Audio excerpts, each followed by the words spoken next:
رب اشرح لي صدري ويسر لي امري واحلل عقدة من لساني يفقهوا قولي.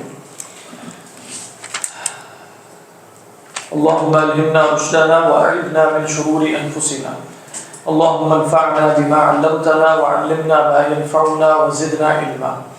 اللهم صل على سيدنا محمد وعلى آل سيدنا محمد وبارك وسلم آمین یا رب العالمین.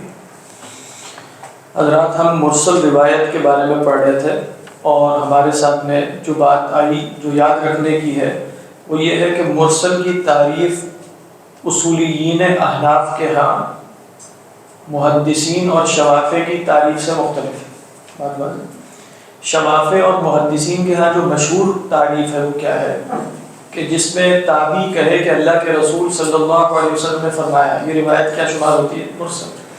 احناف کے ہاں کیا ہے، کوئی بھی راوی مشہور اس میں پہلی 3 صدیوں میں، ابھی ہم دیکھ لیں گے آگے تھوڑا سا اختلاف بھی ہے، پہلی 3 صدیاں نہیں کہتے ہیں بلکہ پہلے 3 قرون میں صحابہ تابعین اور تبع تابعین کوئی بھی کہہ دے قال رسول اللہ صلی اللہ علیہ وسلم، کوئی بھی نہیں. شرائط ہے وہاں، کیا شرائط ہے؟ وہ ثقہ ہو، عادل ہو اور عموماً ثقہ ہی سے روایت کرتا ہو. یہ کیسے پتہ چلے گا کہ وہ ثقہ سے روایت کرتا ہے؟ وہ تو ارسال کر رہا ہے. یہ اس وقت پتہ چلے گا کہ جب وہ مسند روایات بھی تو بیان کرے گا، متصل روایات بھی تو بیان کرے گا. تو اب جب وہ جس سے روایت کرتا ہے وہ ثقہ ہوتا ہے عموماً، تو پھر اس کا مطلب ہے ارسال بھی وہ کرے گا تو ارسال عن الثقات ہی کرے گا، ارسال عن الثقات کرے گا. تو ایسی روایت کہ جس میں وہ کہے قال رسول اللہ صلی اللہ علیہ وسلم، یہ کیا ہے؟ مرسل روایت. اب آپ یہ بتائیے کہ مرسل کی تعریف اوسع کس کے ہاں ہے؟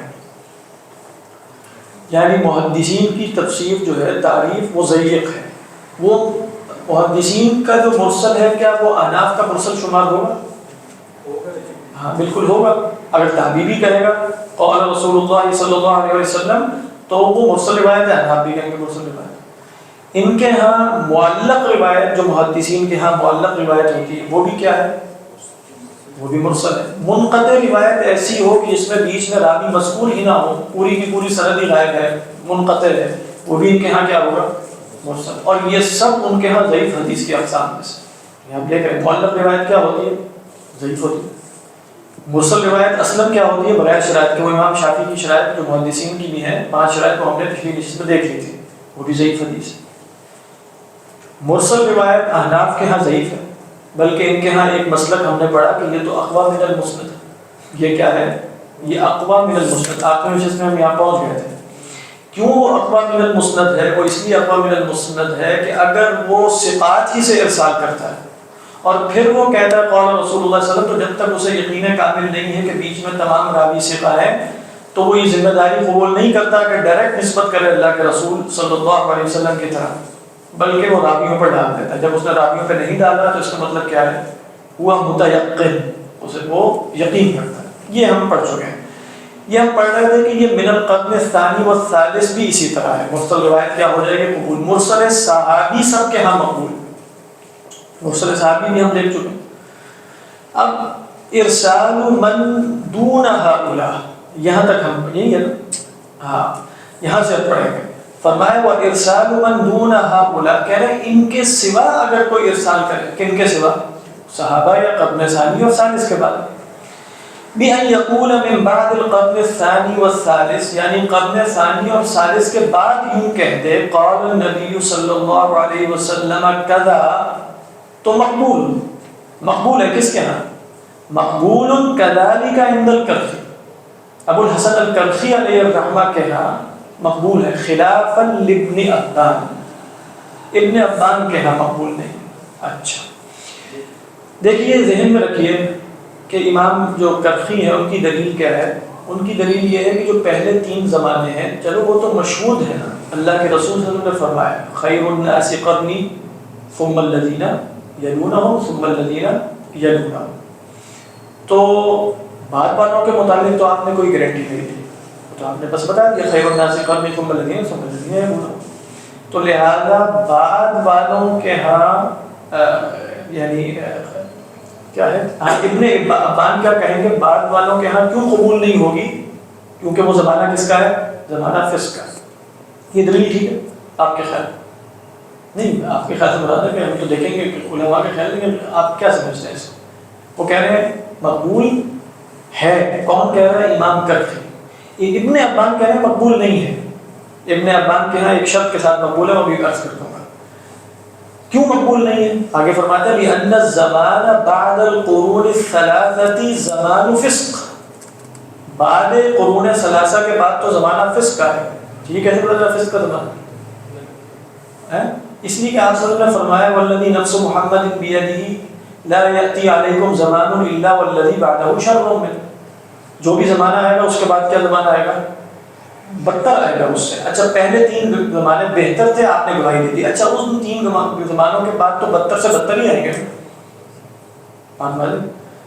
تو لہذا ان زمانوں کا ارسال قبول نہیں ہے. اس کے جواب میں علماء نے کہا کہ بھائی کیا احادیث کثرت سے وضع پہلے قرون ثلاثہ میں نہیں ہے؟ یعنی اگر آپ کہیں گے کہ پہلے قرون ثلاثہ زمانو فسق نہیں ہے، زمانو عدل ہے، ان میں لوگ جھوٹ نہیں بولتے، سچ بولتے ہیں، تو جتنی احادیث وضع کی گئی ہیں بنو امیہ اور بنو عباس کے ابتدائی زمانے میں ہر ایک نے وضع حدیث کا تو مطلب حسن بصری اور ابن سیرین کے زمانے میں حدیث وضع ہونا شروع ہو گئی. عبداللہ ابن عباس کے زمانے میں ہو رہی ہیں. وہ لہٰذا کہتے تھے ہم نہیں سنتے. کہتے تھے کہ تم کسی نے کہا قول رسول اللہ صلی اللہ علیہ وسلم، توجہ نہیں دی انہوں نے.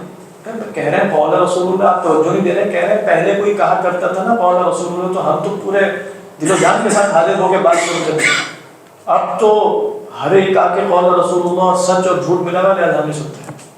لہٰذا معلوم ہوا کہ وہ جو قرون ثلاثہ اول ہیں ان میں کثرت سے وضع حدیث ہوا. لہٰذا جب وہاں کثرت سے وضع حدیث ہے تو یہ دلیل آپ کیسے اختیار کریں گے خیر الناس قرنی ثم الذین یلونہم ثم الذین یلونہم؟ کیونکہ اسی زمانے میں خوارج پیدا ہوئے. خوارج سلف میں سے. یہ جو لوگ کہتے ہیں نا سلف سلف سلف، تو سلف کہاں ہے؟ خوارج سلف نہیں. سلف خوارج سلف ہے، تابعین ہے. یعنی آپ ان کو تابعین نہیں کہیں اگر وہ مسلمان ہیں تو تابعین اتباع نہیں کر رہے، کافر تو نہیں. ہاں تو خوارج ہیں، معتزلہ ابتدائی گروہ، قدریہ جو اول تھے نا، جو سب سے بڑی گمراہی آئی تھی، جنہوں نے اللہ کے علم قدیم کا بھی انکار کر دیا تھا، وہ عین صحابہ کے زمانے میں موجود تھے. تو لہذا صحابہ کے ہوتے ہوئے کتنی گمراہیاں آئی ہیں. خیر الناس قرنی ثم الذین. تو پھر اس کا کیا مطلب ہے کہ آپ نے سلف کی اقتداء کرنی ہے؟ کوئی سامنے ذرا سوچ کے بتائیں. سلف کی اقتداء کا کیا مطلب ہے؟ ہم سلفی ہیں مثلا، مطلب ہم خوارج کی پیروی کریں گے. سلف سے کیا مراد ہے؟ سلف الصالح.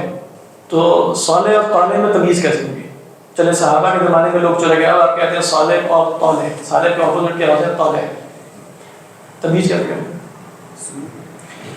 دیکھیں سلف خیر الناس قرنی، کیا ہمارے ہاں سلف کوئی حجت رکھتے ہیں دین میں؟ یعنی ہم تو قول صحابی کو بھی خاص معنی میں حجت کہتے ہیں. اصلا تو قول صحابی کی حجت نہیں ہے، کیونکہ ہم دیکھیں گے صحابہ معصوم تو نہیں ہے، صحابہ سے غلطی ہو سکتی ہے، تو قول صحابی کی حجت نہیں.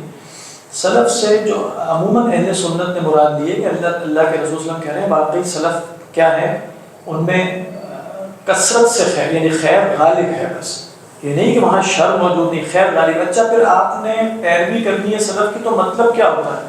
مطلب یہ ہوتا ہے کہ بھئی جو اصول استنباط ہیں، جو نصوص کو سمجھنے کے اصول ہیں، ان میں آپ اسی منہج پر رہیں جس منہج پر سلف تھے. بس یہ مراد. یعنی عربیت کے جو اصول ہیں وہ وہیں سے لیے جائیں گے. اصول فقہ اصلاً اپنے غالب مواد میں نا عربی زبان سے مستنبط ہے. ابھی ایک کتاب پچھلے دنوں دیکھی، ایک مکہ کے عالم نے لکھی، وہ اچھی کتاب ہے، اس کا نام ہے مسائل مشترکہ بین اصول الفقہ و بین اصول النحو. اصول النحو اور اصول فقہ میں جو کثرت سے مسائل مشترک ہیں. تو صحابہ، تابعین اور تبع تابعین کے زمانے میں ایک منہج ہمارے سامنے آ رہا ہے نصوص کو سمجھنے کا، نصوص کے فہم کا. اب آپ سلف میں رہتے ہیں یا خلف میں، آپ نے اس طریقے کو فالو کرنا ہے. بس وہ طریقہ کیا ہے؟ انڈین وہ اصول فقہ ہے. اصول فقہ جو ہم پڑھیں گے وہ یہی طریقہ ہے، یہی سلف کا منہج ہے. اب کوئی بھی اس کے مطابق نصوص کو سمجھے گا تو آپ یہ نہیں کہہ سکتے کہ یہ سلف کی پیروی نہیں کر رہا. سلف کی پیروی کر، سلف کی جزوی آراء کی پیروی کرنا تو میرے لیے لازم نہیں ہے.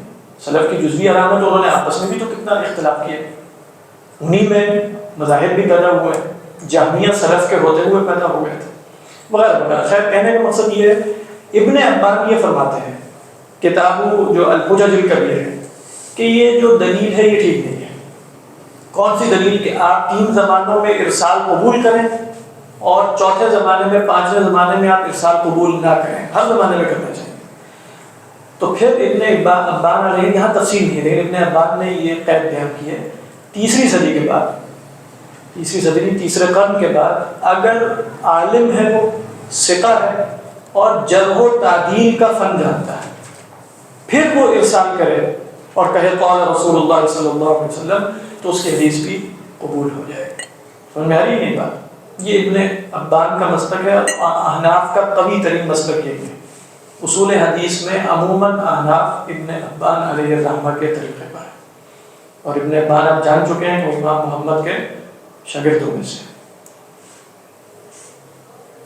صرف ان دونوں کے ہاں یعنی اس اسکول آف تھاٹ میں، باقی ان میں نہیں یہ چیز ہے، باقی تو وہ کہتے ہیں کہ بس اس کے بعد اگر کوئی اجازت نہ ملے۔ امام مالک علیہ الرحمہ کے ہاں میں نے تفصیل نہیں دیکھی، انشاءاللہ دیکھوں گا اصول مالکیہ میں، لیکن ان کے ہاں بھی مرسل روایت قبول ہے۔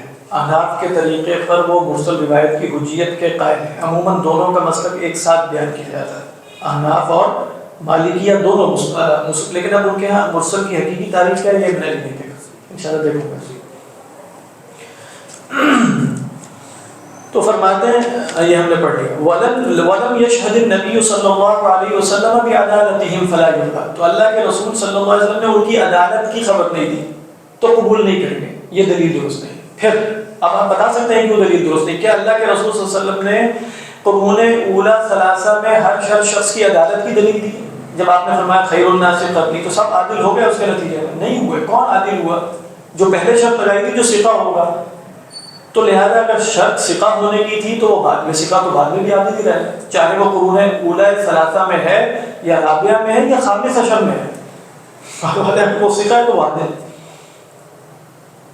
تو لہذا یہ جو ہے نا کہ اللہ کے رسول صلی اللہ علیہ وسلم نے قرون اولا کی عدالت کی خبر دی، یہ بھی علماء کہتے ہیں اس قول میں بھی مسئلہ ہو سکتا ہے۔ عدالت کی خبر نہیں دی، ان کی خیریت غالبہ کی خبر دی، خیر الناس کا ہے بات ہے۔ یعنی اگر آپ کہیں عمومی طور پہ سب سے بہتر زمانہ کون سا ہے، تو اللہ کے رسول صلی اللہ علیہ وسلم کا زمانہ ہے، صحابہ کا زمانہ ہے، اس کے بعد تابعین کا ہے، تب تابعین، اس میں کوئی شک نہیں۔ آہستہ آہستہ فسق و فجور اور گمراہیاں بڑھتی چلی جا رہی ہیں، تو خیریت قرون اولا زمانے کے اعتبار سے مستحق ہے، جنرل جیسے پورا ایک زمانہ ہوتا ہے۔ اسی لیے اس موضوع پر اگر کسی نے کتاب پڑھنی ہو تو میرے خیال میں بہت ہی جامع کتاب ہے، اور وہ مطلب اسی موضوع پر لکھی گئی ہے کہ سلف سے مراد کیا ہے، کیونکہ جب جس زمانے میں یہ اصطلاح بہت زیادہ پروان چلنا شروع ہوئی نا، تو آپ جانتے ہیں کہ شام کے جو عالم ہیں محمد سعید رمضان البوطی رحمہ اللہ، شہید ہو چکے ہیں، ان کی ایک کتاب ہے السلفیہ، ان کی کتاب کا نام کیا ہے، 250 صفحے کی کتاب ہے السلفیہ کے نام سے، وہ ضرور پڑھنی چاہیے۔ وہ اس میں بہت ہے کہ سلفیت سے عموماً علماء کیا مراد لیتے ہیں، یعنی امام غزالی بھی 5ویں صدی میں آپ کو بتائیں گے کہ میں مذہب سلف پر، مجھے ہی بتا رہے ہیں میں مذہب سلف پر، انہوں نے پوری ایک کتاب لکھی ہے الجام العوام عن علم الکلام کے نام سے، اس میں بتایا مذہب سلف کیا ہے، سمجھ آئی؟ لیکن ہو سکتا ہے کچھ سلف کے دعوے دار وہ ہوں جو کہے کہ امام غزالی تو مذہب سلف میں تھے، فلاں بھی مذہب سلف میں ہونے کا کیا مطلب ہے، مذہب سلف کے ہونے کا کیا مطلب ہے، یہ پورا اس موضوع اس میں بتایا کہ وہ سلف کا منہج کیا تھا اور کیا طریقہ ہے، بہت کام کی کتاب ہے، پچھلے دفعہ میں نے اس کو پڑھا ہے، تو اس کتاب کو اگر کوئی جو اس موضوع پر غور کرنا چاہے مزید پڑھنے کے لیے، السلفیہ، مجھے پورا نام میں بھی آپ کو بتایا تھا، میرے موبائل میں اس کتاب کا نام کیا لکھا تھا، ہاں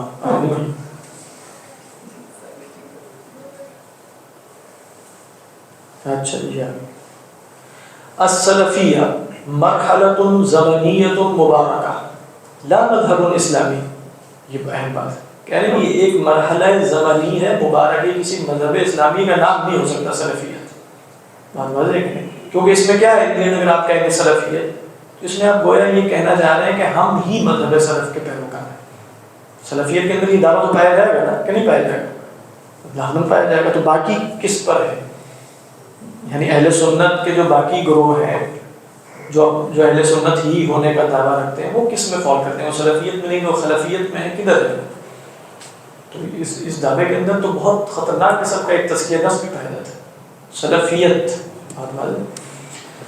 تو فرمایا فلا یقبل، تو قبول نہیں کیا جائے گا. یہ کون بتا رہا ہے؟ ابن عبان فرما رہے ہیں. مقبول کس کے ہاں ہے؟ امام کرخی کے ہاں مقبول ہے. میں نے بتا دیا ابن عبان کے بارے میں جو عدم قبول کا دعویٰ ہے وہ مطلق نہیں ہے، بلکہ کیا ہے؟ شرط کے ساتھ. شرط کے ساتھ. جی فرمائیں. دوبارہ بتا دیں عالم ہے وہ عالم یہ شاید جو اگر عالم وہ ہاں قول ہے سر، وہ پہلے آپ نے شاید کر دی نا کہ جو ہاں مطلب عالم ثقہ ہو، عالم جرح و تعدیل، عالم کس کا ہو؟ جرح و تعدیل. اس کے بعد اگلی قسم دیکھ لیں، تیزی سے ہم دیکھ لیں گے، اس میں کوئی ایسا مسئلہ نہیں ہے. والذی ارسل من وجہ واسند من وجہ مقبول عند العامة. کہہ رہے ہیں وہ حدیث کے جو مرسل من وجہ ہو اور مسند من وجہ ہو، ٹھیک ہے، یہ مقبول ہے عند العامة. اس میں کوئی احناف کی نہیں، غیر مقبول عند العامة ہے. کیوں؟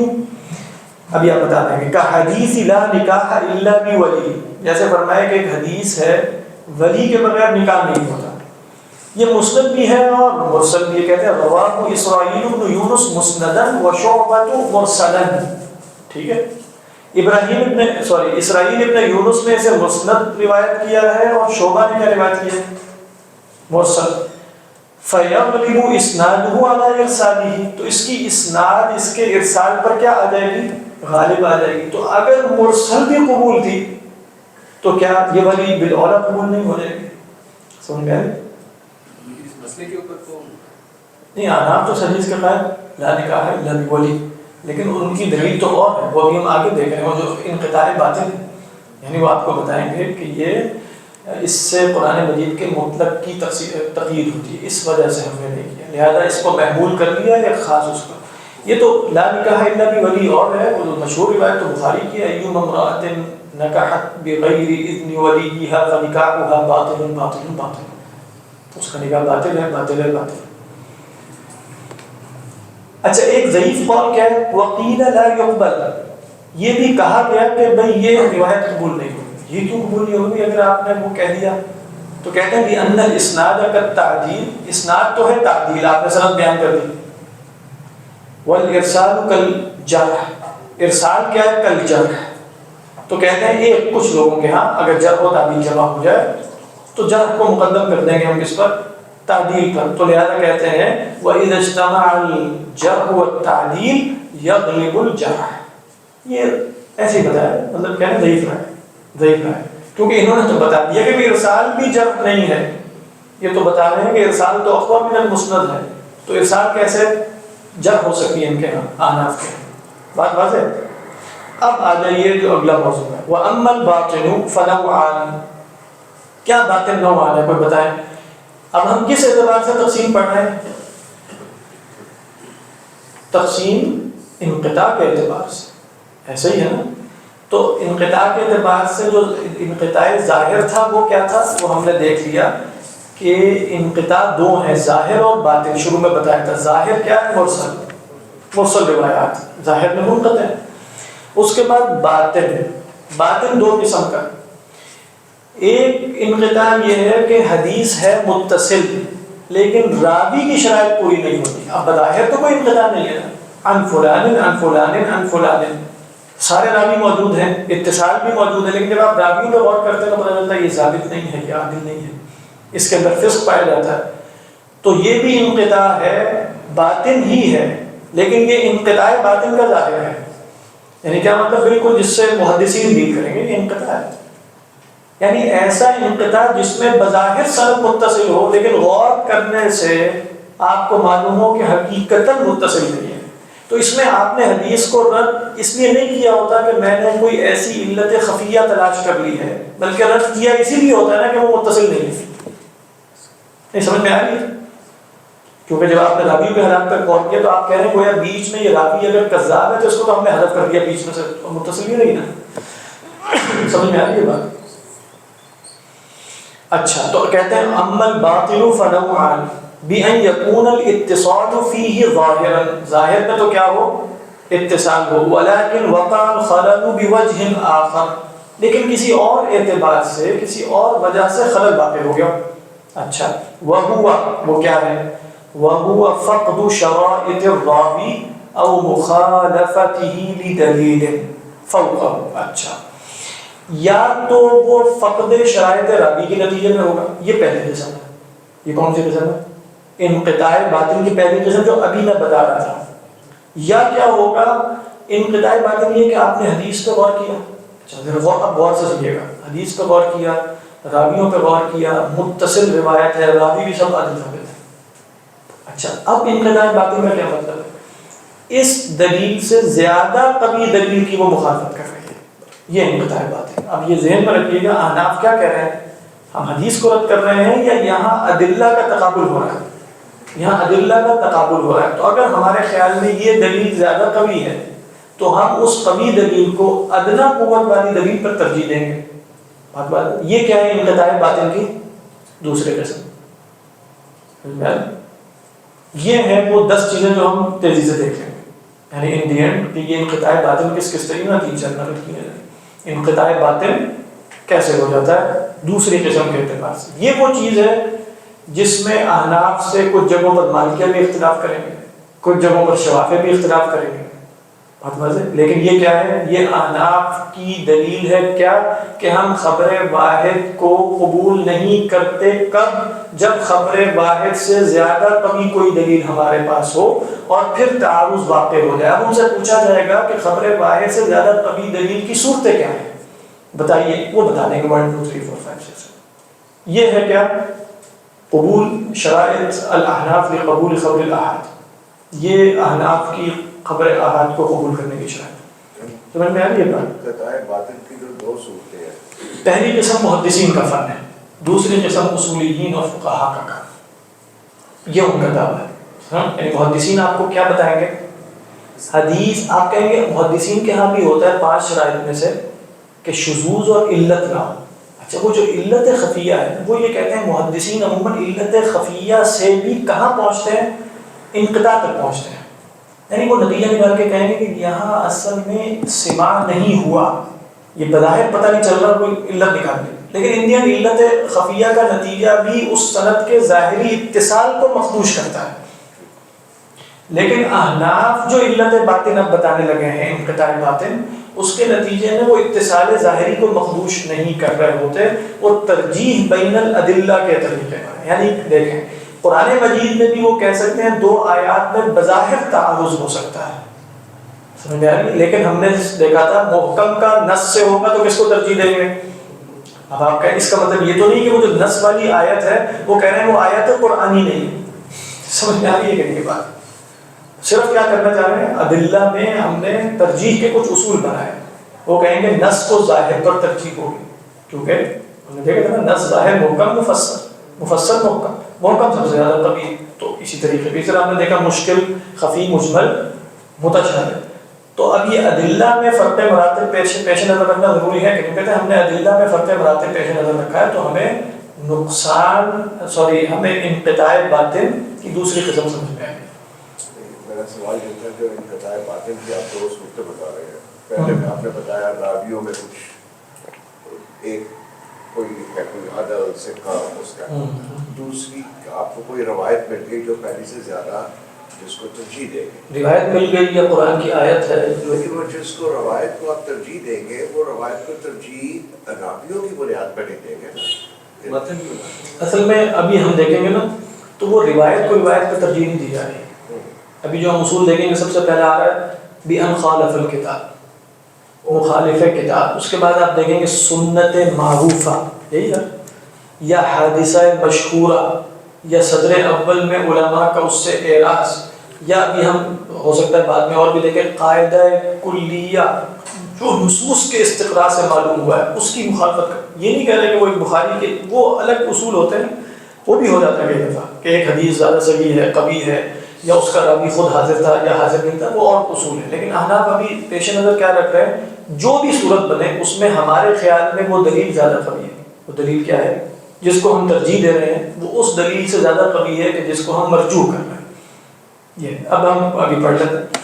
لیکن فرمایا کہ وَهُوَ فَقْدُ شَرَائِطِ الرَّاوِي أَوْ مُخَالَفَتُهُ لِدَلِيلٍ فَوْقَهُ فَإِنْ كَانَ لِنُقْصَانٍ. اب پہلی قسم باطل کی کیا ہے؟ فَإِنْ كَانَ لِنُقْصَانٍ فِي النَّاقِلِ فَهُوَ عَلَى مَا ذَكَرْنَا.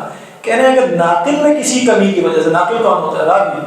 راوی میں کسی کمی کی وجہ سے، تو وہ ہم تو جیسے پہلے بتا چکے ہیں نا راوی کی شرائط، وہ کیا ہے؟ عدم قبول خبر الکافر والفاسق والصبی والمغفل، مغفل وہی ضابط نہیں ہے، صحیح طرح سنا نہیں ہے، تو یہ تو ہم دیکھ چکے ہیں کہ راوی کی شرائط کیا ہے۔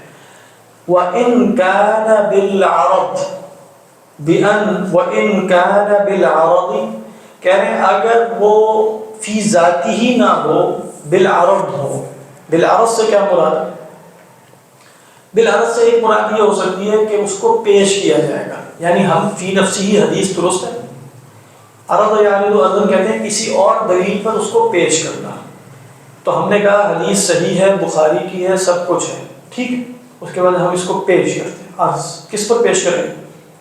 کس پر پیش کریں بتائیے؟ دلیل فوقہ، اس سے زیادہ قوی دلیل پر، تو اس سے زیادہ قوی دلیل پر اگر ہم نے اسے پیش کیا ہے اور وہ اس سے لگا نہ کھانے ہو، تو ہم کیا کریں گے؟ اس کو رد کر دیں گے، یا اس کو احسن محمل پر محمول کر دیں گے، احسن محمل پر محمول کر دیں گے۔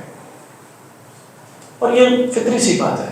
فطری سی بات کیا ہے؟ خبر واحد بہرحال ظنی ثبوت تو ہے، وہ علم کا فائدہ نہیں دیتی، وہ ظن غالب کا فائدہ دیتی۔ لہذا اگر کسی مجتہد کے ہاں کوئی دلیل علم کا فائدہ دے رہی ہے اور کوئی دلیل ظن غالب کا فائدہ دے رہی ہے، تو کس کو مقدم کیا جائے گا؟ علم کو مقدم کیا جائے گا۔ تو کیا فرماتے ہیں؟ وَإِن كَانَ بِالْعَرْضِ، اگر وہ اس طریقے پر ہو کہ اسے پیش کیا جائے، کیسے؟ بِأَنْ خَالَفَ الْكِتَابِ، بالفرض وہ مخالف کتاب، مخالف کتاب، تو حدیث قبول ہوگی نہیں ہوگی، ابھی اس کی مثال دیتے ہیں۔ اچھا یہ جو مخالف کتاب ہے نا، اس میں چند باتیں ذرا، اب یہ دیکھیں یہ اصول چونکہ لوگ اس کو بہت زیادہ کرتے ہیں کہ مطلب جیسے کہ قرآن مجید پر پیش کیا جائے گا اسے، اور قرآن مجید پر اسے پیش کیا جائے گا تو پھر قرآن مجید پر پیش کرنے کے نتیجے میں اس کو رد بھی کیا جا سکتا ہے۔ بات واضح؟ قرآن مجید پر پیش کیے جانے کا مطلب کیا ہے؟ پہلی بات یہ سمجھیں کہ تمام علماء اس پر متفق ہیں، تمام علماء، اس میں کوئی اختلاف نہیں ہے کہ قرآن مجید پر پیش کیا جانا کسی حدیث کا یہ منہج سلف ہے۔ منہج سلف کا کیا مطلب ہے؟ آپ کو کثرت سے صحابہ کے واقعات ملتے ہیں کہ جس میں حدیث کو قرآن پر پیش کر کے ایک صحابی یا صحابیہ حدیث کو قبول نہیں کرتے۔ اب ان سے غلطی بھی لگ سکتی ہے اس عرض میں، یہ بات ذہن میں رکھیے گا، لیکن اب اس کی چند مثالیں جیسے میں ذکر آپ کے سامنے کرتا ہوں۔ لیکن مثلا ہم نے پیچھے ایک روایت دیکھی تھی حضرت عمر رضی اللہ تعالیٰ عنہ کی فاطمہ بنت قیس کے ساتھ، نہیں وہ تو جو تھا کہ بھئی نفقہ اور سکنا مطلقہ مبتوتہ کو ملے گا کہ نہیں ملے گا، بات واضح۔ حضرت فاطمہ بنت قیس رضی اللہ تعالیٰ عنہ نے آ کر کہا کہ میرا یہ مسئلہ ہوا تھا، اللہ کے رسول نے میرے لیے نفقہ اور سکنا مقرر نہیں کیا۔ حضرت عمر نے کیا کہا؟ حضرت عمر نے کہا لا نترک کتاب ربنا وسنت نبینا لقول امرأة لا ندری احفظت ام نسیت۔ یہ نہیں کہہ رہے کہ جھوٹ بول رہے ہیں، کہہ رہے ہیں اللہ کی کتاب اور اللہ کے رسول کی سنت معروفہ جو ہے جو ہمارے ساتھ تک پہنچی، اس کو ایک عورت کے قول کی وجہ سے نہیں چھوڑیں گے، جو ہمیں نہیں پتہ کہ اس کو یاد بھی ہے کہ نہیں یاد، بھول گئی ہے کہ کیا ہے۔ اب اس میں حضرت عمر رضی اللہ تعالیٰ عنہ کیا کر رہے ہیں؟ یعنی اس روایت کو جو انہیں سنا رہی ہیں وہ صحابیاں جو کہہ رہی ہیں میں نے رسول اللہ صلی اللہ علیہ وسلم سے سنا ہے، لیکن آپ کیا فرما رہے ہیں؟ نہیں، میں نہیں قبول کر رہا ہوں۔ کیوں نہیں قبول کرنا؟ لا نترک کتاب ربنا، تو اس میں اصل کیا ہے؟ ان کے خیال میں کتاب ربنا کے موافق نہیں ہے، پہلی بات۔ دوسری بات جیسے آپ دیکھیں حضرت عائشہ رضی اللہ تعالیٰ عنہ، حضرت عائشہ رضی اللہ تعالیٰ عنہ کا تو جیسے ہی بہت مشہور ہے، وہ مطلب ان کو کوئی اس میں مسئلہ نہیں ہوتا تھا۔ حضرت عمر کی حدیث پہنچی کہ بھئی ان المیت لیعذب ببکاء اہلہ علیہ، مشہور حدیث ہے کہ بھئی میت کو سزا ہوتی ہے جب اس کے گھر والے اس پر نوحہ کرتے ہیں۔ بکا سے مراد خاموش ہونا نہیں ہے، نوحہ اصل میں جو ہوا کرتا تھا، چیخ چہاڑا کرنا، کپڑے پھاڑنا، بال پراگندہ کر لینا، عورتوں کا بال کھول دینا، یہ جو عمل ہوا کرتا تھا۔ تو حضرت عائشہ کو جب یہ سنائی، دونوں حدیثیں صحیح ہیں، حضرت عائشہ کو سنائی نہیں تو قسم کھا کے کہتی ہیں واللہ ما حدث رسول اللہ صلی اللہ علیہ وسلم هذا، اللہ کی قسم اللہ کے رسول نے ایسا کچھ بیان نہیں کیا۔ کیوں بیان نہیں کیا؟ آپ کے پاس کیا دلیل ہے؟ فرماتی ہیں اللہ کے رسول نے یوں بیان کیا ہوگا کہ ان اللہ لیزید الکافر عذابا ببکاء اہلہ، اللہ تعالیٰ کافر کے عذاب میں اضافہ کر دیتا ہے اس کے گھر والوں کے رونے کی وجہ سے، یعنی جب اس کو پتہ چلتا ہے کہ اس کے گھر والے رو رہے ہیں تو اس کے عذاب میں اس کی تکلیف میں اضافہ ہو جاتا ہے۔ جیسے کسی کو پتہ چلے نا کہ میرے گھر والے پیچھے سے کیا ہو رہا ہے ان کے بارے میں۔ پھر کیا کہتی ہیں حسبکم القرآن، دیکھو قرآن تمہارے لیے کافی نہیں ہے اس جگہ پہ، الا تزر وازرۃ وزر اخرى، یہ کیسے ہو سکتا ہے کہ محض ہو کوئی دوسرا نہ ہو؟ تو اب وہ انہوں نے دو تخصیصیں کر دی نا، انہوں نے کہا ان المیت نہیں کہا، ان الکافر کہا۔ اور بعض علماء نے کہا اس میں ایک تخصیص یہ بھی کہ وہ کہہ رہی ہیں کہ گویا اس کو خبر جب ہوتی ہے تو اس کی تکلیف میں اضافہ ہوتا ہے، لیکن اگر یہ تخصیص نہ بھی کی جائے تو انہوں نے میت کی جگہ کس کو لگایا؟ ان الکافر اصل میں مراد ہے، مطلق میت مراد نہیں ہے۔ اس میں علماء نے ویسے حضرت عائشہ کے مسئلہ کو ضعیف کہا، میں بس بتا رہا ہوں کہ انہوں نے دلائل کے ساتھ کہا کہ وہ روایت ثابت ہے، اس کی توجیحات کی ہے، اور مشہور توجیہ یہ ہے کہ خاص طور پہ اگر وہ اپنے گھر والوں کو روکتا نہیں تھا یا حکم دیتا تھا تب بات ہو رہی، یعنی اگر وہ اپنے گھر والوں کو روکتا تھا اس کام سے اور پھر گھر والے بعد میں کر رہے ہیں تو اس کا کوئی اللہ تزر وازرۃ وزر اخرى، لیکن بالفرض اس نے نہیں روکا تو پھر اس پر وبال تو آئے گا۔ کسی نے اپنے گھر والوں بچوں کو نماز پڑھنے کا کبھی کہا ہی نہیں ہے، تربیت کبھی کی ہی نہیں ہے، اور بعد میں وہ نماز نہیں پڑھتے تو علماء کہتے ہیں کہ یقیناً کسی نہ کسی درجے میں سزا کا مستحق وہ بھی ہے، تو اس معنی میں ہے ان المیت لا یعذب۔ لیکن اس میں کیا ہے حضرت عائشہ نے رضی اللہ تعالی عنہا ام المؤمنین دلیل کے اختیار کیا حسبکم القرآن۔ اس لیے آپ دیکھیں امام شاطبی علیہ الرحمہ نے جیسے الموافقات میں فرماتے ہیں کہ عرض الحدیث علی القرآن لہو اصل فی السلف، کہہ رہے ہیں یہ ذہن میں رکھنا چاہیے کہ قرآن کو حدیث کو قرآن پر پیش کرنا اصل کے طور پہ سلف کے ہاں موجود ہے، مطلب یہ کوئی اختراع نہیں ہے کہ احناف کی۔ اس میں اختلاف یہ ہو سکتا ہے کہ یہاں ٹکراؤ ہے کہ نہیں۔ اب حضرت عائشہ مجتہدہ تھی نا، ان کو ٹکراؤ نظر آیا، ہو سکتا ہے دوسرے مجتہد کو نظر نہ آئے، لیکن دونوں میں سے کسی کو یہ کہا جا سکتا ہے حضرت عائشہ کو کہ وہ خبر واحد کی حجیت کی قائم ہے، حدیث سے خود بیان کر رہی ہیں، وہ کہاں بس کہیں گے کہ ان سے اختلاف ہم کر رہے ہیں، ہم کم کر رہے ہیں اختلاف، مطلب صحابہ نے اختلاف کیا ان سے تو اکثر علماء نے دوسرے صحابہ کی رائے بیان کر دی۔ اچھا ایک اور دیکھیں،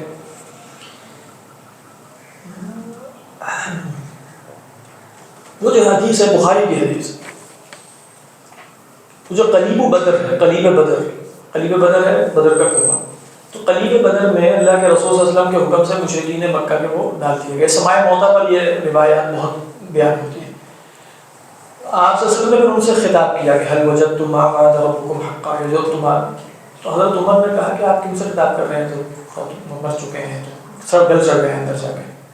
تو اللہ کے رسول صلی اللہ علیہ وسلم نے فرمایا کہ انہم یسمعون ما اقول لهم، وہ سن رہے ہیں جو میں ان سے کہہ رہا ہوں۔ بعض روایات میں تم سے زیادہ سنتے ہیں بعض۔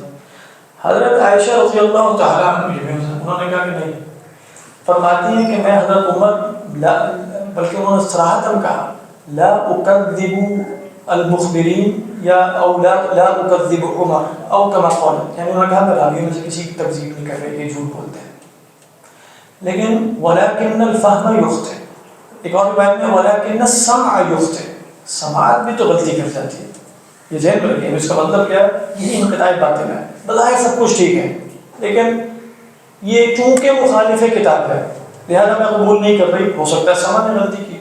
اچھا وہ کیا ہے فرماتے ہیں؟ کہا کہ اللہ کے رسول صلی اللہ علیہ وسلم نے کہا ہوگا انہم لیعلمون ما اقول لهم، اللہ کے رسول کہہ رہے ہوں گے کہ یہ جانتے ہیں جو میں ان سے کہہ رہا ہوں، یعنی جو باتیں میں ان سے کہہ رہا ہوں اب یہ جان چکے ہیں سارا کچھ جا کے۔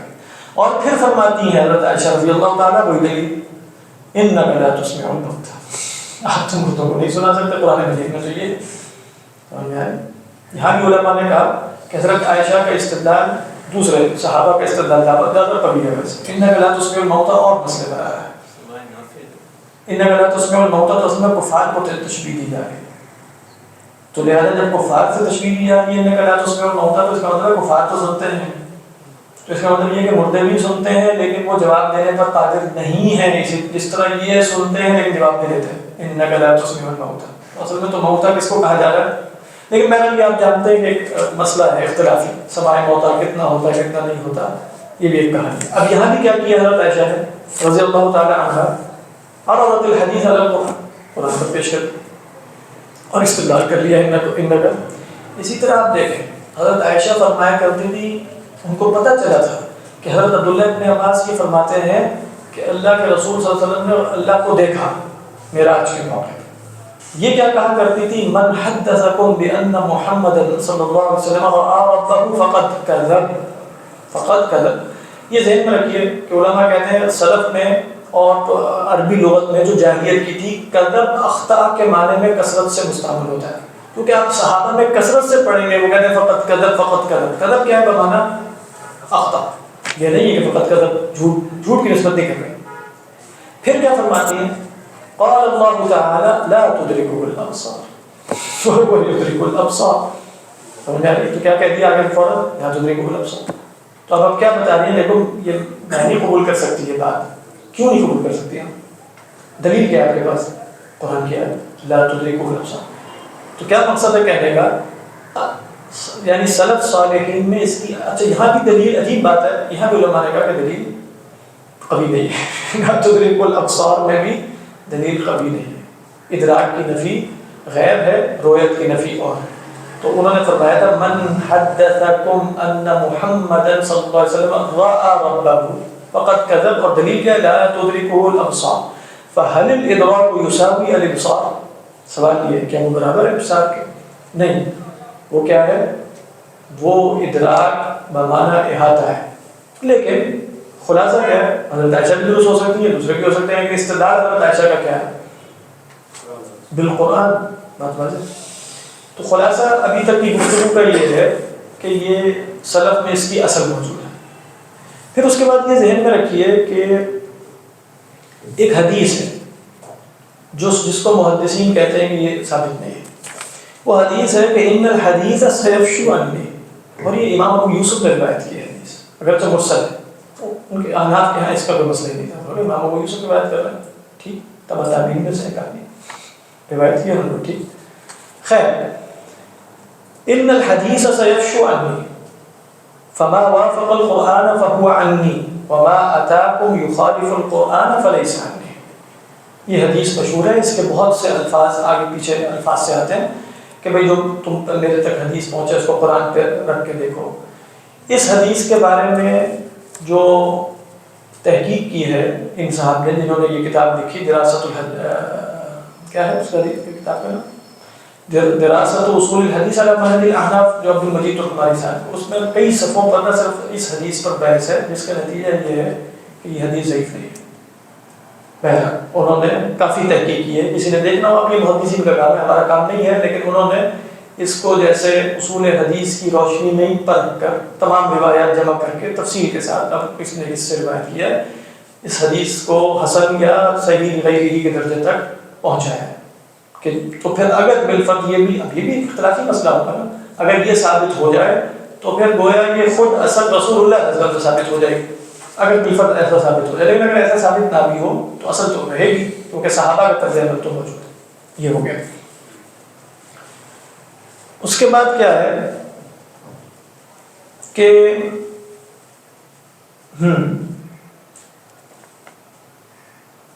اس مسئلے میں کچھ چیزیں ہیں جو محل خلاف نہیں ہیں، وہ پہلے دیکھ لیں۔ محل خلاف جو چیزیں نہیں ہیں وہ یہ ہے کہ بھئی اگر کتاب مجمل ٹھیک ہے، مجمل کی ہم ایک تعریف پڑھ چکے ہیں، اور بیان سنت سے آ جائے تو کوئی حرج نہیں، چاہے وہ خبر واحدی کیوں نہ۔ مثال کے طور پہ قرآن مجید میں جیسے مسح راس ہے، مسح راس سر پہ کیا کرنا ہے، مسح کرنا ہے، مقدار نہیں بتائی گئی، مسح راس فرض ہے لیکن مقدار میں کیا ہے، اجمال ہے۔ اب وہ خبر واحد بھی آ جائے گی تو قبول کر لی جائے گی کہ نہیں، آنا آپ کے قبول کر لی جائے گی، اس میں کسی قسم کا کوئی مسئلہ نہیں، یعنی قرآن کے مجمل کی تبیین ہوگی تو ہو جائے۔ قرآن میں کوئی حکم سرے سے موجود ہی نہیں ہے، ٹھیک ہے، خبر واحد آ کر وہ حکم بیان کرتی ہے تو کیا وہ قبول نہیں ہو جائے؟ قبول ہو جائے، اس کے نتیجے میں حرمت یا کراہت تحریمی ثابت ہو جائے گی کہ نہیں، کراہت تحریمی بھی ثابت ہو جائے گی، اس کے نتیجے میں وجوب بھی ثابت ہو جائے گا کہ نہیں، اس کے نتیجے میں وجوب بھی ہو جائے گا، اس کے نتیجے میں فرض ثابت ہوگا کہ نہیں؟ علماء نے کہا کہ اگر وہ چاہے خبر واحد ہو لیکن اپنے قرائن، جیسے محدثین بھی کہتے ہیں قرائن کے ساتھ وہ علم کے قریب پہنچ جاتی ہے تو ہم اس کے نتیجے میں فرض بھی ثابت کر دیں گے، یہ بھی احناف مانتے ہیں۔ یعنی خبر واحد سے اگر وہ قوی دلیل ہے تو کیا ثابت ہوگا؟ فرض بھی ثابت ہو جائے گا۔ لیکن وہ فرق کیا کرتے ہیں؟ دو فرق میں کہتے ہیں، ایک فرض عملی ہے، ایک فرض اعتقادی۔ فرض اعتقادی ثابت نہیں۔ فرض اعتقادی کیا ہوتا ہے؟ جس کو ماننا فرض ہو اس کے نتیجے میں کفر لازم ہے نہ ماننے کے لیے۔ لیکن فرض عملی کہ جس کا کرنا ہر حالت میں لازم ہے اور وجوب سے اوپر ہے، وہ بھی ثابت ہو سکتا ہے، یہ بھی محل خلاف نہیں ہے۔ جی مطلب جتنے بھی احکام سنت میں ہے نا، مثلا آپ دیکھ لیں کہ جس کی اصل قرآن مجید میں نہیں ہے، وہاں احناف فرض و واجب میں کوئی خاص فرق نہیں کرتے۔ یعنی کراہت تحریمی کی مثال یا حرمت کی دیتا ہوں کہ چیتے کا گوشت نہیں کھا سکتے، چیتے کا گوشت نہیں کھا سکتے، کیسے قرآن مجید میں کہیں حرام کیا گیا، کہیں حرام نہیں کیا گیا، کہ کس نے حرام کیا؟ اللہ کا رسول خیر خبر باہر آپ احناف پوچھیں گے حرام ہو، کہیں حرام، یعنی اللہ کے رسول صلی اللہ علیہ وسلم نے فرمایا کل ذی ناب من السباع وکل ذی مخلب من الطیر، تو کل ذی ناب کیا ہے؟ جس کے بھی یہ انیاب ہوتے ہیں، تو اب اس کی حرمت کہاں سے ثابت ہے؟ اسی طرح آپ دیکھیے کہ اور بھی آپ کہیں مچھلی کی حلت جو ہے، مچھلی کی حلت وہ الطہور ماؤہ والحل میتۃ، اللہ کے رسول صلی اللہ علیہ وسلم کی قول سے ثابت مچھلی کی جو حلت، مچھلی کھا سکتے ہیں۔ اور بھی بہت مثالیں ہوں گی، تو خلاصہ کیا یہ بھی نہیں ہے۔ باقی مندوب بھی ثابت ہوتا ہے، کراہت بھی ثابت ہوتی ہے، سب کچھ ہے۔ جو محل خلاف ہے حقیقتاً وہ کیا ہے؟ وہ ہے کہ اگر حدیث قرآن کے عموم کی مخالفت کرے، قرآن کا عموم احناف کے ہاں کیا ہے؟ عام القرآن بھی پہلے دیکھ چکے ہیں، عام خاص کی بحث میں۔ احناف کے ہاں جو عام ہے اس کی دلالت کیا ہے؟ قطعی الدلالہ ہے، اور قطعی الثبوت بھی ہے کہ نہیں؟ قطعی الثبوت تو ہے ہی ہے قرآن۔ اب اگر خبر واحد آئے گی، ابھی اس کی مثال انہوں نے یہاں دی تھی، وہ ہم پڑھ لیتے ہیں۔ اگر خبر واحد آ جائے اس کے مقابلے میں، تو اگر وہ قطعی الدلالہ ہے بھی تب بھی اس کے اندر ایک طرف سے ظنیت پائی جاتی ہے کہ نہیں، وہ ظنیت ثبوت ہے۔ لہذا قرآن کے عام سے اگر خبر واحد ٹکرائے گی تو قرآن کے عام میں تو تخصیص نہیں کر سکے گی، لیکن اس کو احسن محمل پر محمول کر لیں گے۔ اگر کوئی احسن محمل محمول کا نہ ملے، حمل کا نہ ملے، تو پھر کیا ہو جائے گی؟ قبول نہیں کی جائے گی۔ یہاں بھی وہ کیا کر رہے ہیں؟ یہاں انہوں نے حدیث کو رد اگر بالفرض کیا، رد نہیں کیا ویسے، لیکن کیوں کیا؟ لأنهم يقولون عام القرآن جو ہے وہ ہمارے ہاں قطعی ہے، اور حالت حدیث ظنی، اس نے مخالفت یا معارضت کی ہے قطعی کتاب کی، تو قطعی، تو یہ تو سمپل سی بات ہے کہ بھئی جب بھی قطعی ظنی میں لڑائی ہو جائے گی تو اس کو ترجیح دی جائے گی۔ آپ اس میں اختلاف کر سکتے ہیں کہ بھئی میرے خیال میں قطعی نہیں ہے، یہ مجتہدین کا جائز اختلاف رہے گا۔ اچھا آپ یہ کتاب پڑھیں گے نا سلفیت اور یہ اصول نحو والی بھی اور دوسری بھی، خود یہ سارے اصول عام قطعی ہے یا نہیں ہے، یہ اصلاً اصول نحو سے تعلق رکھتا ہے، اور علماء نحو میں دونوں طرف آراء پائی جاتی ہیں جنہوں نے کلام عرب کا استقراء کیا ہے، یعنی کلام عرب کے استقراء کے نتیجے میں ان میں خود اختلاف پایا جاتا ہے کہ عرب عام کی دلالت کو قطعی سمجھتے ہیں یا نہیں۔ لہذا یہ اختلاف منہج کے تحت پھوٹا، منہج کا لفظ آج کل بھی کافی بڑا، منہج کے تحت پھوٹا، یعنی آپ کہیں گے یہ حناف تم نے کہاں سے دلیل نکالی ہے اپنی طرف سے، وہ کہیں گے ہمارے ہاں بھی لغت کے دلائل موجود ہیں، کیونکہ اندیا یہ مسئلہ لغوی ہے کہ نہیں، عام بولا گیا مراد اس سے متفق علیہ مسئلہ کیا ہوتا ہے؟ عام بولا جائے گا تو عام ہی مراد ہوگی، اس میں کسی کو اختلاف سوائے دلائل سے اگر ثابت ہو جائے گا خاص، لیکن اگر عام ہے، عام بولا گیا کوئی دلائل نہیں تو اس سے عام ہی مراد دی جائے گی، اس میں کوئی اختلاف نہیں، یہ قطعی مسئلہ ہے، اس سے کوئی اختلاف کرے گا تو باہر نکل جائے گا، سمجھ میں آ رہی ہے یا؟ لیکن اختلاف کیا رہے گا؟ ہیں سب شامل، لیکن یہ شمول ضمنی ہے کہ قطعی ہے، بات والے شمول جو ہے لفظ عام کے اندر افراد کا، یہ شمول ضمنی ہے یا قطعی؟ شمول ہے، اس میں اختلاف نہیں ہے، ضمنیت اور قطعیت میں اختلاف۔ یہ جو کتاب میں نے آپ کو بتائی سلفیت، اس میں بھی انہوں نے مثالیں دی ہے کہ بھئی جیسے یہ اس طرح کی چیزوں کی کہ یہ سب اصول نحو سے ٹوٹی ہوئی چیزیں، یہ سب لغت کی اور عربوں کے ہاں مطلب عربوں کے تعامل اور ان کے کلام کے استقراء کے نتیجے میں یہ قواعد پیدا ہوا ہے۔ یہ قواعد کوئی اٹکل پچو نہیں ہے کہ بھئی انہوں نے سوچا کہ اس کو قطعی بنا دیتے ہیں، انہوں نے سوچا اس کو جیسے نحو میں مدرسہ کوفیہ اور بصریہ میں اختلاف ہو جاتا ہے اور دونوں ہی علماء لغت ہیں اور بڑے بڑے انہوں نے استقراءات کیے ہیں، قبائلوں میں پھرے ہیں، وہ بھی دلیل لے کر آتے ہیں مجھے ایک بدوی ملا اور اس طرح بول رہا تھا، دوسرا بھی دلیل لے کر آتا ہے مجھے ایک اور بدوی ملا تھا اس طرح بول رہا تھا، سب دلائل دیتے ہیں۔ وہ کہیں گے مجھے ایک بدوی ملا جو انا کے بعد قبیلہ پورا مل گیا عرب کے اندر، صحرا کے اندر، جو انا کے بعد جو ہے وہ اسم کو مرفوع کرتا ہے، اسم کو مرفوع کرتے ہیں، وہ کہتے ہیں انا ہذان، قرآن مجید میں ایک متواتر قرات اس طریقے پر نازل ہو گئی، ان ہذان لساحران، ہماری قرات کیا ہے ان ہذان، دوسری متواتر قرات کیا ہے ان ہذان لساحران، ہم نے تو آج تک نحو میں یہی پڑھا کہ ان ہذان تو کبھی ان ہذین، بہرحال نحو میں بھی اختلاف ہے، اصول لغات میں بھی اختلاف ہے۔ اسی طرح اگلا جو اختلاف ہے جو واقعی محل خلاف ہے بین الاحناف وغیرہ اس مسئلے میں، ہاں ابھی تو ایک ہی ہوگا، پہلا کون تھا؟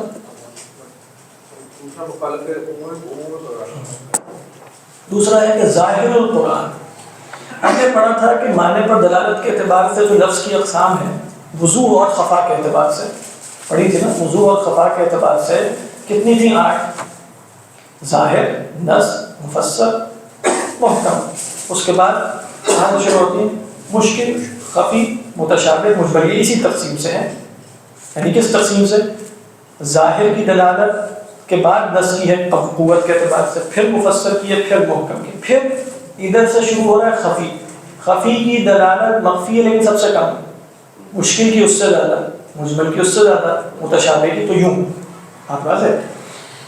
اس میں جو ظاہر تھا، ظاہر پہلا والا، اس کی دلالت کیا تھی آپ کے؟ وہ ہم نے وہاں دیکھا تھا، مثالیں بھی دیکھی تھی، ظاہر کی دلالت قطعی احتمال تعویل ہے، احتمال تعویل سے دلالت قطعی نہیں ہوتی، ظنی نہیں ہو جاتی، اس کی دلالت قطعی ہے۔ کہتے ہیں کہ ظاہر قرآن کے خلاف بھی اگر کوئی آ جائے حدیث خبر واحد، بات بات ظاہر قرآن کے خلاف، تب بھی ہم اس سے ظاہر قرآن کی بھی تخصیص نہیں کریں گے۔ ظاہر قرآن قطعی الدلالہ ہے، قطعی الثبوت ہے، اس سے تخصیص نہیں ہوگی، اس کی تخصیص نہیں ہوگی یا تقیید نہیں ہوگی، اگر وہ تو کس صورت میں؟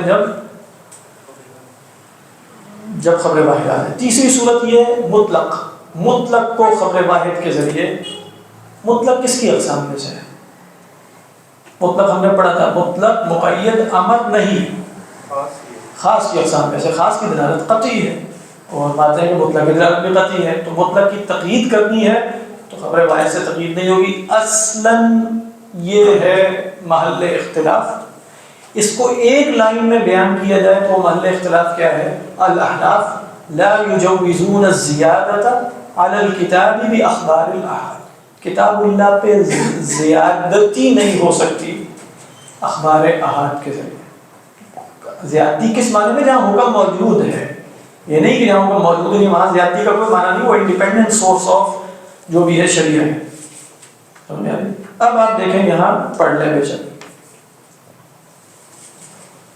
اچھا بہرحال یہ علماء نے یہ بھی کہا کہ یہ صراحتاً جو ہے نا امام ابو حنیفہ سے بھی یہ قول مروی ہے، یعنی یہ ایسا نہیں ہے کہ یہ بات کے احناف کی اختراع ہے، یہ صراحتاً جیسے امام ابو حنیفہ کی طرف نسبت ہے کتاب کے العالم والمتعلم، اس میں بھی یہ قول موجود ہے، اور یہ قول اصلاً سب کے ہاں موجود ہے، بس محل خلاف وہی رہے گا۔ اب یہ محل خلاف کہاں لوٹ رہا ہے؟ دین اصول فقہ، یعنی آپ دیکھیں گے کہ یہ نہیں احناف پہ کہا جائے گا کہ یہ قرآن مجید کو کر کے انہوں نے قرآن و حدیث کی لڑائی ڈالی ہے، یہ قول نہیں رہے گا۔ قول انڈین کہاں پہنچے گا؟ عام کی دلالت آپ کے ہاں کیا ہے، ظاہر کی دلالت آپ کے ہاں کیا، وغیرہ وغیرہ، تو انڈین بات وہیں پلٹ جائے۔ تو میں نے کسی کو دیکھا کہ وہ اسی حدیث کو بیان کری احناف نے پتہ نہیں کیا کر دیا اور اس طرح ہوا، اور پھر انہوں نے کیا کہا کہ ان کو اصل میں نا حدیثوں کو پڑھنے چڑھنے کا طریقہ نہیں آتا احناف کو، محدثین ان میں ہے ہی نہیں، وہ کوفہ میں رہا کرتے تھے، بغداد میں اور فلاں جگہ پہ، تو بس انہوں نے سوچا کہ چلو یہ اصول نکال لیتے زیادہ آسانی سے کام چل جائے گا، کیا یہ محدثین کی طرح مغز ماری کریں اور احادیث کی جان پھڑک کریں، ہم یہی طریقہ، یہ بچگانہ سی بات ہے، مطلب یہ اختلاف اس سے زیادہ گہرا ہے، اور یہ اختلاف اصلاً اعلیٰ طریق المنہج ہے، یعنی منہج کے مطابق، منہج بدلی بار بار لفظ سے آتا ہے۔ اچھا صرف کا ذکر ہوا نا سر، ذکر خدا کرے, ذکر مصطفیٰ نہ کرے, ہمارے قوم میں ایسی زبان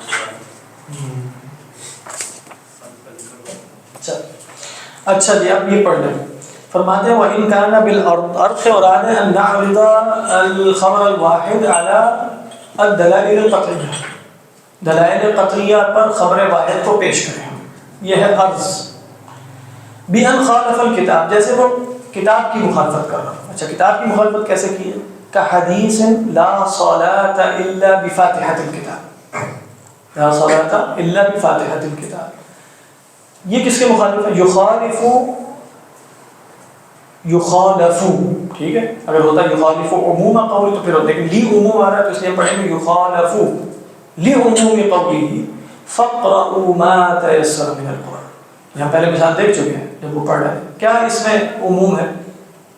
ما فقرؤوا ما, اللہ تعالیٰ فرما رہے ہیں نماز میں ما تيسر, جو بھی آسانی سے ہو پڑھ لیا کرو. حدیث میں کیا آ رہا ہے؟ لا صلاۃ الا بفاتحۃ الکتاب. تو حدیث کیا قرآن کے ماں کی تخصیص نہیں کر رہی ہے؟ کر رہی ہے. اچھی بات ہے, ماں میں پورا قرآن شامل ہے کہ نہیں؟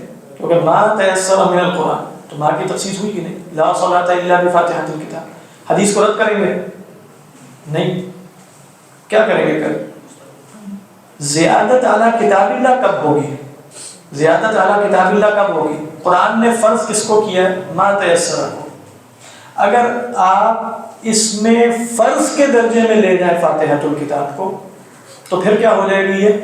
یہ زیادت اعلیٰ کتاب اللہ ہو جائے گی, یہ قرآن کے عموم کی تخصیص ہو جائے گی. لیکن اگر آپ اس کو فرض کے درجے پر لے کر نہیں جاتے اور آپ کہتے ہیں کہ فرض مطلق قرات ہے, واجب فاتحہ ہے, اگر سورہ فاتحہ چھوڑو گے سجدہ صحت کرنا پڑے گا, پھر تعارض ختم ہو گیا, کیونکہ آپ نے زیادت اعلیٰ کتاب اللہ نہیں کی, فرض کے مرتبے پر قرات ثابت نہیں کی, بلکہ آپ نے وجوب کے مرتبے پہ ثابت کر دی. نہیں, جس پر قرآن کا اطلاق ہو سکے, یعنی رکن کیا ہے؟ جس پر قرآن کا اطلاق ہو سکے کہ وہ قرآن کی آیت ہے, وہ رکن ہے. وہ کیا ہے؟ رکن ہے. سورہ فاتحہ نہیں پڑھے گا اور اس نے نماز ختم کر لی بالفرض, نماز دوبارہ پڑھنی پڑے گی. یعنی اگر وہ سجدہ صاحب اس نے نہیں کیا تو ایک نماز دوبارہ پڑھی جاتی ہے, نہ اس کو قضا کہتے ہیں, نہ اس کو اعادہ کہتے ہیں, اس کو جابرہ کہتے ہیں. وہ نماز اب جو نقص رہ گیا تھا اس کی جبر کے لیے پڑھی جا رہی ہے.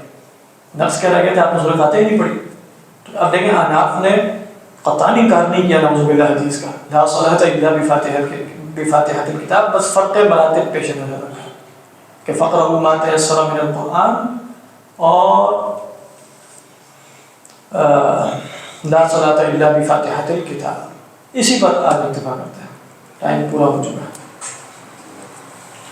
لیکن بہرحال انشاءاللہ نا آئندہ سنت معروفہ اور یہ ہو سکتا ہے کہ میں ایک تھوڑی سی لسٹ بنا کر لے آؤں, تو ہم وہ پہلے وہ 8-10 چیزیں دیکھ لیں گے, پھر یہ پڑھ لیں گے.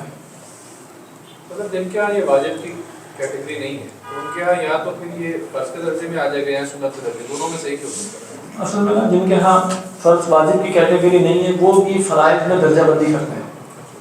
وہ بھی آپ کو بتائیں گے یہ وہ فرض ہے جس کے طرف سے نماز نہیں ہوتی, اور یہ وہ فرض ہے جس کے طرف سے نماز ہو جاتی ہے, سجدہ صحت کرنا پڑتا ہے. فرق ان کو کرنا پڑتا ہے, لیکن ان کے جیسے بہت زیادہ سسٹمیٹک نہیں ہے. تعریفیں اپنی مدنی, لیکن ہم کیا جا رہے ہیں بات نہیں ہوں گی بات ہے بالکل, لیکن ان کا طریقہ اور ہے, طریقہ اور ہے. یہ جیسے حنابلہ وغیرہ ہیں ان کا یہ آرگومنٹ بھی تو ہے نا, میں نے جیسے آپ سے نشست میں بھی عرض کیا تھا کہ امام احمد بن حنبل جو ہیں قاضی یوسف صاحب کے پاس پڑھتے تھے, تو پھر وہ وہاں سے چلے گئے تھے. بیسیکلی پورا ایک اسکول آف تھاٹ اور مائنڈ سیٹ ان کا چینج ہوتا. وہ وہی کہتے تھے کہ احناف کے یہاں جو ہے نا ادھر احناف یعنی حدیث اویلیبل ہو, یہ قیاس کو حدیث آ رہی ہے, یہ قیاس کو ترجیح دیں گے. ابھی ہم دیکھ لیں گے وہ کب دیتے ہیں. اچھا, ساری باتیں سامنے آ رہی ہیں. اصل میں دیکھیں ابتدائی جو دور تھا نا, میں آپ کو سچی بات بتاؤں, جب یہ مذاہب بن رہے تھے نا, جب بن رہے تھے اس وقت آپ کو معلوم ہے محدثین بھی بہت زیادہ سوء ظن کا شکار رہے احناف کے بارے میں. بڑی غلط آراء رہی ہیں. بڑے ائمہ امام ابو حنیفہ کو دجال کے طور پہ دیکھتے رہے. آپ کو مشہور ہوگا عبداللہ بن مبارک جب وہ امام اوزاعی کے پاس گئے تو وہ مشہور بات ہے, امام اوزاعی کو کہا کہ ابو حنیفہ, کہتے ہیں ابو حنیفہ وہی جو اپنی طرف سے باتیں کرتے ہیں اور الٹی سیدھی, اور اس طرح انہوں نے اس طرح کہا امام اوزاعی نے. تو کہتے ہیں یہ عبداللہ بن مبارک کافی پریشان ہوئے اور کہا ٹھیک اگلے دن آ گئے اور میں کچھ مسائل لکھ کر لائے بہت سارے امام ابو حنیفہ کے، اور انہوں نے کہا آپ اس کا مطالعہ تو کریں. پڑھتے ہوئے اور بہت ہی انہوں نے کہا یہ تو کسی بہت ہی دقیق اور بہت زبردست ذہن رکھنے والے اور کیا فقیہ ہے جس نے یہ باتیں لکھی ہیں. تو کون ہے؟ کہتے ہیں نعمان ابن ثابت. نعمان یہی نام تھا امام ابو حنیفہ؟ ہاں. تو نعمان ابن ثابت کے نام سے وہ مشہور نہیں تھے. کون ہے یہ نعمان ابن ثابت؟ انہوں نے کہا وہی ہے جن کے بارے میں کل میں نے آپ کو بتایا. نقطہ نظر بدل گیا. ذہن میں رکھیے اس طریقے پر یوں نہ سمجھیے کہ وہاں کوئی واٹس ایپ تھا کہ ادھر سے ان کا مسائل ادھر پہنچ گیا ادھر سے پہنچ گیا. وہ بہت غلط فہمیاں کوفہ پہ کوئی ہے، کوئی بصرہ میں ہے، کوئی بغداد میں بیٹھا ہوا ہے، کوئی مدینہ اور مکہ میں موجود ہے. اتنے علاقے ہیں، آرات بیچ میں پہنچتی ہیں، کون آ کر کیسی خبریں پھیلاتا ہے، ہوتا ہے کہ نہیں. اس طریقے پر بہت سی غلط فہمیاں تھیں. جیسے جیسے مذاہب مدون ہوتے چلے جاتے ہیں پھر پتہ چلتا ہے کہ نہیں اس کو جس طرح ہم یوں سمجھ رہے تھے وہ اس طرح نہیں تھا، وہ اس طرح تھا. ابھی آپ دیکھیں شروع میں جو کلامی مذاہب ہیں اشاعرہ اور ماتریدیہ، شروع میں کافی ان کے درمیان مطلب ماتریدیہ اشاعرہ کو اہل سنت میں شمار نہیں کرتے تھے. کہتے تھے یہ گروہ ہے. اور وہ کہتے ہیں آپ ابتدائی کتابیں پڑھیں ابو منصور الماتریدی علیہ الرحمہ کی یا ابو معین النصفی تک، آپ کو ایسا لگے گا کہ وہ اشعریہ کا ذکر ایک باطل فرقے کے طور پہ کر رہے ہیں. وہ نہیں تھا، اتصال نہیں تھا. یہ ادھر مامورہ النہر میں زیادہ بیٹھے ہوئے تھے. اور پھر آہستہ آہستہ اتصال ہوا تو پتہ چلا کہ وہ جو اختلاف ہے الٹا سیدھا تو اکثر اختلاف تو حقیقی تھا ہی کوئی نہیں اس میں. یہ ہوتا ہے ابتدائی. یہ جو جب آپ امام احمد بن حنبل علیہ الرحمہ اور محدثین کا زمانہ بتا رہے ہیں اس میں یہ مسائل تھے کہ ابھی تک بات دونوں طرف کی پوری طرح واضح نہیں تھی. وہ آہستہ آہستہ ہوتا. ابھی بھی آپ دیکھیں گے کہ کوئی ایسا آدمی ہو سکتا ہے جس کے بارے میں آپ کا پتہ نہیں کیا باتیں کر رہا ہے، الٹی سیدھی کر رہا ہے. جب آپ اس سے پوچھتے ہیں تو پتہ چلتا ہے اصول کے مطابق اور منہج کے مطابق ہی کرتا. اب عیسیٰ آپ یہ امام احمد کا بتا رہے ہیں تو عیسیٰ ابن ابان امام محمد کے بارے میں یہ نقطہ نظر رکھتے ہیں. اگر اب وہ نہ جا کر ان کے پاس صحیح طرح، اور امام محمد نے پھر بتایا کہ دیکھو اے بیٹے پہلے سن لیا کرو آ کے، پھر اس کے بعد جو ہے وہ حکم لگایا کرو. میں نے آپ کو سنایا تھا. اور پھر وہ قائل ہو گیا کہ نہیں یہ حدیث کے مخالف نہیں ہے. انہوں نے کیا سنا تھا عیسیٰ ابن ابان نے کہ یہ یخالفون الحدیث، یہ حدیث کی مخالف ہے. تو امام احمد بن حنبل بھی ان بزرگوں میں سے ایک ہے. نہ ان کا قول حجت بنے گا امام ابو حنیفہ پہ علیہ الرحمہ، نہ قاضی ابو یوسف پہ، نہ امام محمد پہ، کیونکہ ان ائمہ میں خود اختلاف بھی رہتے تھے بہت سے مسائل میں. لیکن وہ مسائل ہمارا خیال یہ ہے کہ وہ فروعی تھے. تو امام احمد بن حنبل کیا مقدم تھے ان سب پہ؟ نہیں. صرف بات وہ یکرز ائمہ اربعہ ہے نا، ایسے ہی یکرز. جو اصل میں آپ نے فرمایا تھا نا تو یہ پچھلی صدی کی کہ وہ جو آپ نے نظام والی بات کی اس سمجھ آ گئی تھی. اس میں آپ نے فرمایا تھا ایک صدی پہلے کی، تو وہ میں نہیں ایک صدی پہلے کی بات تو اصل میں یہ ہے کہ قرآن و حدیث پر صرف جمع ہو جانا چاہیے. یہ ایک صدی پہلے کی بات ہے. صحیح میرے سمجھنے میں